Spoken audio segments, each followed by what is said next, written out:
Welcome back to Boss Up. I'm Nicole Jones, your host, and on this show, we talk about how to start, grow, and sustain your business. I am so happy to have you back in this season. We're excited to share even more information on your business, wherever you are, whether you're just starting out or you're a seasoned entrepreneur. The whole premise is for us to give you advice so you can scale, so you to be successful, and to ultimately have you here on this show. That's the ultimate goal. So I hope within the first season, you guys got a lot of great information, at least the first season that I was here with you guys, sitting and talking with the many different amazing entrepreneurs. But the whole goal is for you to just tune in, take notes, share this with people that you know that would find this information valuable, and just be able to become the better version of yourself each and every day.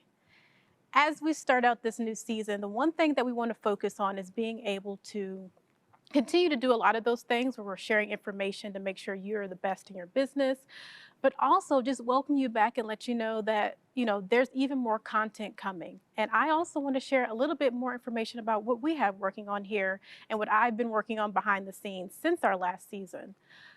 One of the things that I may have mentioned in our last season is essentially that I have left corporate America.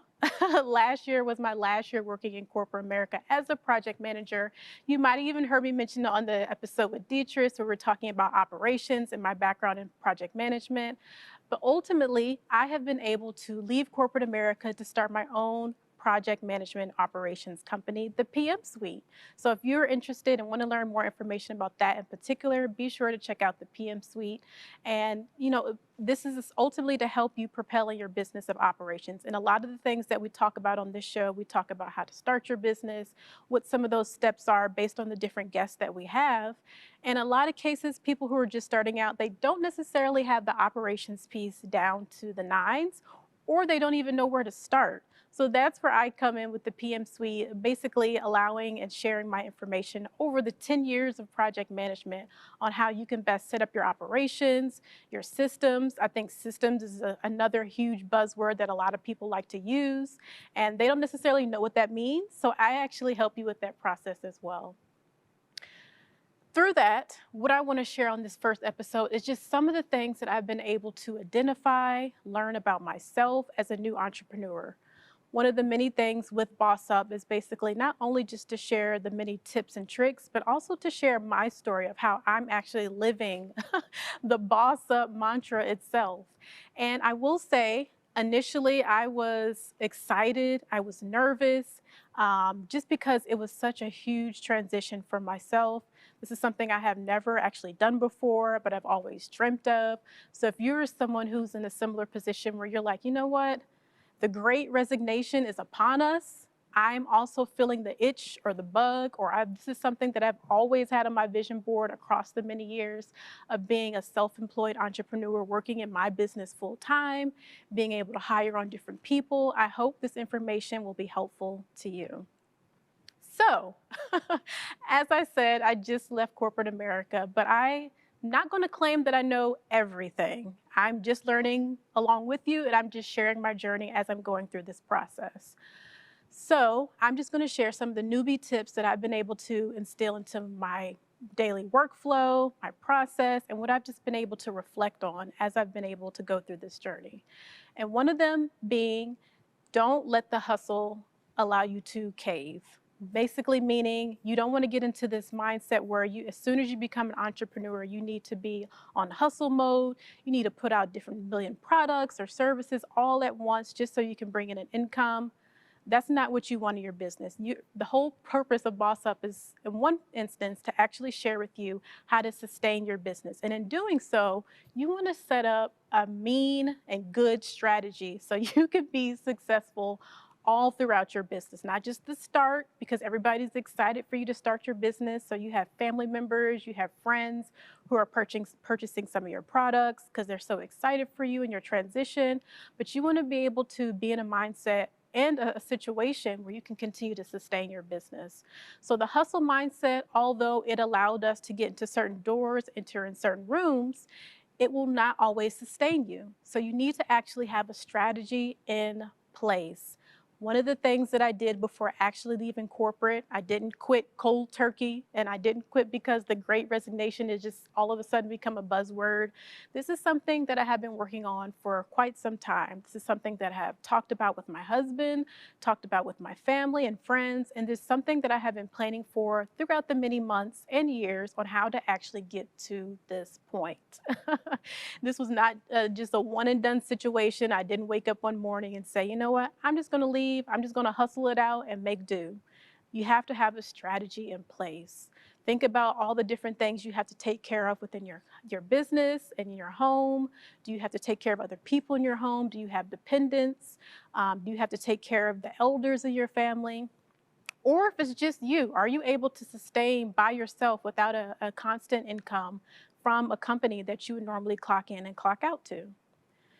If your answer is no, figure out ways that you can leverage your 9 to 5 to fund your business. You want to be able to be in a place where you have enough cushion, enough savings to support your business and your dreams, while also being able to take care of everything that you have going on at home.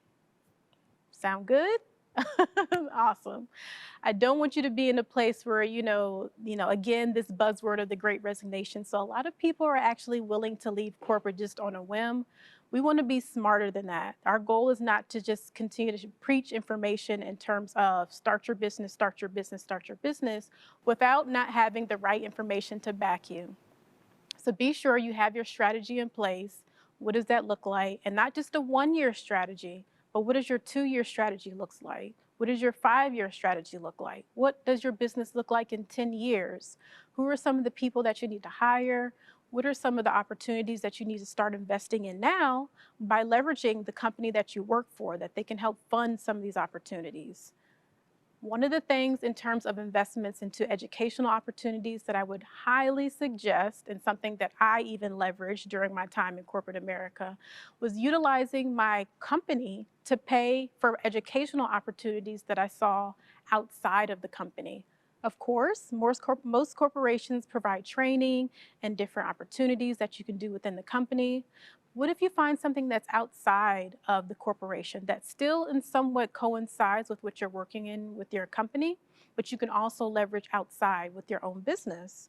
So being able to leverage that practice, ask your manager or whomever you report to and say, this is an opportunity that I think would be great for me. Is this something that you can help and support me in, whether it's the full price of investment or just half? So being able to have that funding in place will definitely help you, because in some cases you don't even have to come out of pocket, which will really be helpful to you. So there's more tips on the way. We just talked about not being in this hustle mentality, because that'll sometimes pigeonhole us, and we just need to have a strategy in place and other creative ways to find funding for your business so you can be able to leverage that for your own corporation. But we'll be right back. We're going to cut to commercial, and I'll come back with more tips. Nothing is off limits. Nothing. You can ask me anything. Who is Rufus? Who is that voice? Who is in the body of Rufus? Are you kidding me? Do I have to give that up? Rufus is me and Cardi. Cardi sometimes me. But we are the voice of Rufus. And he's coming back.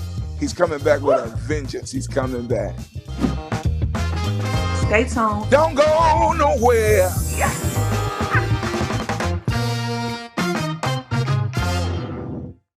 My Shiro doesn't always wear a cape, but she always has time for a hug, a smile, for going the extra mile. My Shiro stretches every dollar, puts in long hours, puts others first. But now it's your time, Mom.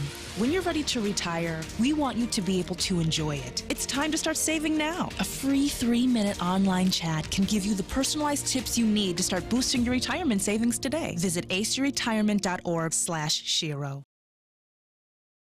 We've got a great topic, a serious topic that a lot of us don't talk about. So today we're talking about coping with infant loss. Because of this process, I am an advocate for counseling, therapy, family, go get your healing. And a lot of times, in the African American community, It's becoming more popular, but I was like, this has never happened to me before. I'm going to try something new. I'll say this, if you are a woman who is trying again after a loss, it's important that you find a provider that you're really comfortable with. And also, as Tiffany said, coupled with therapy is really going to be key in getting you through your next pregnancy.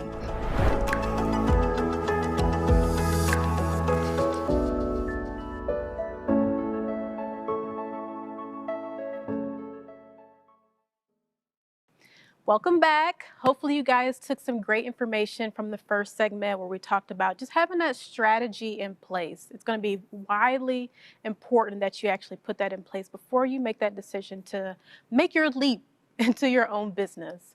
And also different ways that and creative ways that you can find funding to invest in your business before you actually make that leap. A few other tips that I've been able to recognize being, a month or so shy of being a full-time entrepreneur is essentially being able to listen to God's voice. During this time, I thought, again, like I was going to be in this hustle mindset where I was going to complete everything on day one of being an entrepreneur. January 3rd, I was fresh, I was ready to take on the entire world. And then leading up to that particular date, I'm like, you know what? I don't want to conquer the world on day one of as a full-time entrepreneur. I want to actually take my time, actually work through the plan and the strategy that I had already put in place, and just sit back and realize and reflect on the different things that God already had and planned for me. So one of the things that I did for the first week of entrepreneurship was basically sit back, relax, do some work when I felt like I actually wanted to actually commit to something that particular week, be intentional about the work that I wanted to actually do that week, but also listen to what God was telling me. Was the plan that I put in place, even though I knew He was a part of that process of me creating that plan, was the plan that I put in place important? Was it something that I actually needed to execute? What are some of the things He said I need to draw back on? What are some of the things I needed to continue with? So in that process, I made sure to just be reflective. Think back, remove those corporate shackles that I've had for over a decade or so, actually over a decade of being in corporate America, removing those corporate shackles and really listening to what are my next steps. I have my roadmap, I have my blueprint in front of me on what I actually want to execute. I do not have to execute everything on day one or within the first week. What is it that I actually need to release? What are some of those habits that I've picked up just being in the corporate world for so long that I actually need to get rid of? What are some of those lessons that I've learned in the corporate space that I can actually continue to leverage as I go into being a full-time entrepreneur and really just boss up? So being able to listen to God's voice within that first few weeks, literally every day. I'm not even going to say the first week, but because that first week I wanted to be so ambitious and check off all the boxes, I had to just step back and reflect on everything and the transition that I actually just made. It was a huge transition. That's not something that you take lightly in terms of leaving from corporate America to start your own business. So I wanted to be sure that I was being reflective, that I was being appreciative, that I was being intentional about the work that I had coming up. And I wanted to make sure that the people that I was going to serve shortly after, that I was prepared, that I was in the right mindset to be the best version of myself. So as you make this transition, as you are creating your plan and your strategy to make this transition as well, be sure you leave some time, some buffers, some time blocks within that strategy that you have to know, I need to take some time to be reflective. I need to take some time to practice self-care. That might be something that you have never even had time for because you're balancing the brunt of your work, your family, and the different dependencies that you have going on in life. So you want to just take that time to commit to yourself. Listen to your own thoughts. What does that sound like? What does my own voice even sound like without it being my manager telling me this, or me being in a team meeting, or me being in a conference call? So just having that time to be reflective and just listen to God's voice. Which brings me to the next tip, something that I wanted to recognize was actually being present with a lot of the things that I was doing. Again, going back to being reflective on what's happening, being present in the moment. I am naturally a planner. I am in the project management field, so it's just in my nature to want to plan every single thing. So I just had to be in the moment. You see, I'm doing the woosah like look and feel, but I had to just be in the moment and be present with all the things that was happening around me, recognize the transition that I just made, understand the type of impact that I want to make to the people that I'm going to serve as my clients within my company, and just be present. It sounds simple, but it's so important, so magical when you're actually able to just sit and be in your own thoughts and just be in your own creative space. Now that I'm in this place where I no longer have to, check off the boxes or work with different people on someone else's timetable or schedule, I now have more space mentally to be prepared and be present with a lot of the things that I actually want to create, some of the things that I want to make an impact in this community, in this world, in terms of my business.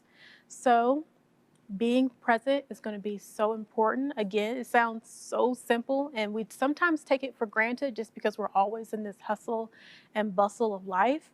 And it can, in a lot of cases, get the best of us. But when you're actually in this place of making a transition, be present. Think about all the things that you have put to the side, you've put in the back burner because you've been tending to everybody else's wants and needs.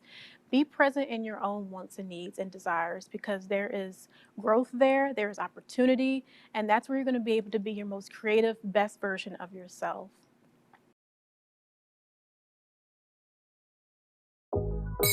So what is some major hesitancies around this vaccine? Because I ask younger people all the time, why haven't you gotten the shot? A lot of people say, well, my mom hasn't gotten it. And so I think people are impacted by the parents and whatever reasons they have for not getting it. I don't know if you heard Nicki Minaj put out information about her cousin having his testicles swollen, and of course that took off. Went viral. Can we clarify that the vaccine did not cause his testicles to be enlarged? None of that. I mean, we do have some risk associated with the vaccine, but the things that we hear out in the public aren't what they are. Type 2 diabetes can have a big impact on your life, but how can it be prevented? Well, the first step is knowing if you have prediabetes, a serious medical condition that puts you at high risk for type 2 diabetes. 1 in 3 American adults has prediabetes, but more than 80% don't know they have it. The good news is, prediabetes can be reversed, and for many people, healthy changes in their daily routine can make a big difference. Take the 1-minute risk test today at doihaveprediabetes.org. But that was one of my favorite moments of this season. Oh my God. Look, and Maria is turning red over here. Right. He just went in on me for real. I'm like, oh my God.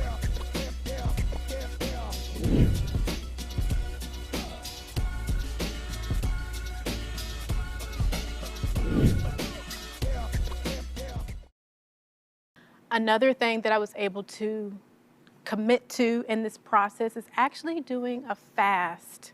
I fasted leading up to me actually turning in my 2 weeks notice, because I knew this was going to be a situation where I was making the most pivotal change in my life. Scared straight,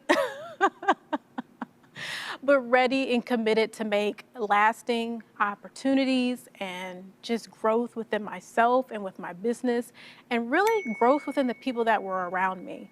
I knew that this wasn't just a journey for me and me taking a leap and a step out of my normal or my comfortability zone, but this was something that was going to impact the people that are around me as well. You never know who you're impacting. Sometimes people will tell you in the most, weirdest of moments, or they'll never tell you, or moments that you don't even think is worth actually being excited about. People will say, because you shared this opportunity, because you shared your journey in that, or that stage or that phase of your life, that gave me peace. That gave me the opportunity to know that I can do that too, because I knew you, or I grew up with you, or you're a family friend. So being able to fast because I knew I was making a transition that was just, or shaking my entire world, I wanted to make sure that my mind was clear, My heart was in the right place. My body was prepared, and I had the fortitude and the mental capacity to make this transition without feeling stressed or worried or concerned or nervous. I had a little nervousness. I think that's just natural nervousness of making such a huge leap. But that fast really helped clear my mind, allow me to focus on what was my why, what was my journey, what was my reason for making this type of shift, and how can I continue to be a vessel for other people in ways that I don't even know how I'm going to impact them. Again, just another lesson of being and trying to live out being a boss. What does a boss look like? What does my best version of myself look like in the future? Let me prepare for that person right now on this day so I can be amazing, so I can be great. And I think the final point that I want to come to the conclusion of sharing with you is basically some of the things I wanted to find value in when I think about my business, how I'm going to serve the people who are around me, is just creating products that come from a place of impact and not impulse. Essentially meaning, I don't want to just crank out different products and services because they're simply great services and they'll bring me some cash, some quick cash, or it's going to be an easy turnaround. I want to be able to create products that actually provide impact for the people that I serve. I want to be intentional about what I'm creating. I want this to be lasting information and offerings for these people that I'm working with. I want them to, once we complete our service and our opportunity and they're successful, I want them to leave feeling like they just gained more than just an operational or a project management plan, but they were also able to gain a new friend. They were also able to gain a new mindset in how they think about their business and the growth of their business and the sustainability of their business. I want them to leave thinking, why didn't I hire this person sooner? I want them to leave thinking, man, only if I knew this person before, I could have shared this with a family friend or my friends or my family to let them know this is something that you need to consider for your business as well, because it would have allowed you to continue to sustain your business. It would have allowed you to get to that next level a lot quicker. So when you think about your own products and services and how you're able to make impact in this world, which I think we're all here to do. We all feel like we're here for a purpose. We're all here. We want to share our gifts. We want to be able to, provide that to the people who are around us. Think about from a place of impact, how can I do that? How can I be a best service? It's not going to come overnight. It's not going to come to you that same day. It may come to you that same day. You might get a little whispers from God telling you, you know what, this is what I want you to do. But it's going to take time. Again, going back to the first point of having that strategy in place so you know what you can actually deliver when you do make that leap from corporate America to your own business.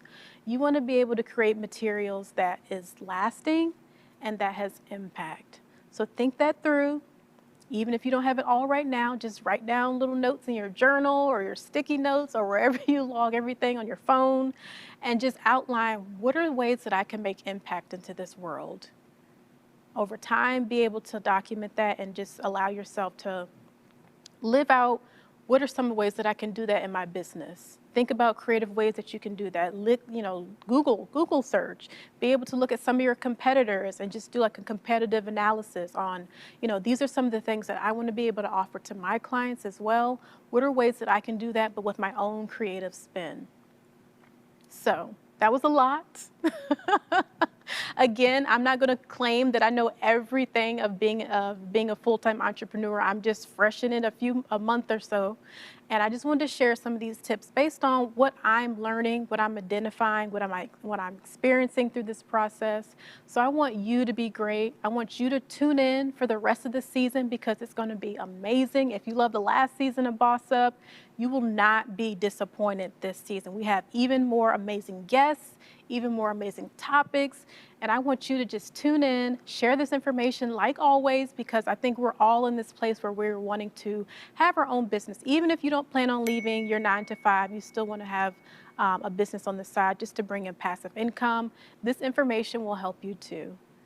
So thank you. Thank you, thank you, thank you. Continue to watch me on my journey. Pray for me on this journey as I'm praying for you and providing insight to you on this show. But tune in for the rest of the season of Boss Up, and we will talk with you later.